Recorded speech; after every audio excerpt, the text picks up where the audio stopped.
We get right to the breaking news, the weather emergency across much of the West. A conveyor belt of storms fueled by El Nino.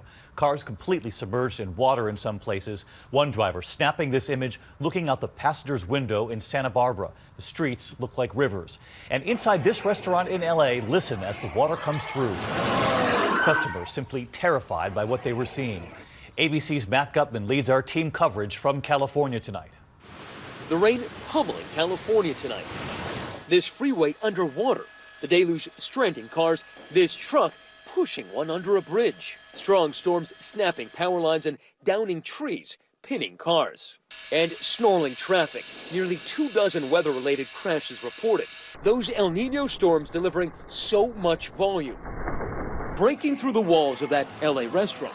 In Old Town San Diego, the water pouring through the ceilings. Storm drains turned into geysers and roadways into rivers.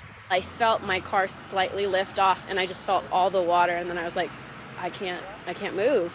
A record number of acres have burned this fire season, leaving mountains like that barren. It's like water hitting a parking lot. The result, mud like this, and more mudslides and floods headed this way, and in their path, these neighborhoods.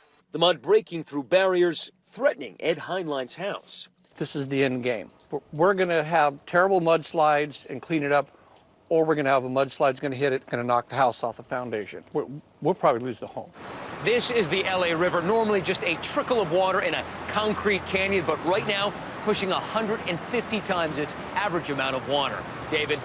Yeah, usually a trickle of water or no water at all. Matt Gutman leading us off. Thank you, Matt. On the weather front, let's turn to meteorologist Rob Marciano, because you were saying they're not really going to get a break from this. No, and they do need the rain, but they can't handle very much this much at one time. We do have much more coming in, an additional 2 to 3 inches of rainfall. Flash flood watches are posted for the entire coastline of California. This system comes through, brings snow to the mountains. The system ahead of it, that one came through yesterday. That'll actually bring a little bit of snow to the plains up through Minneapolis, maybe Chicago a little bit. I think lighter amounts, maybe 1 to, say, 4 inches of snow. The heavier amounts will be back in the Sierra Nevada mountains where winter storm watches are posted there. And there's your weekend storm, David. This one will come in on Saturday, and it will be pretty substantial, too. All right, Rob Marciano, thanks to you again tonight.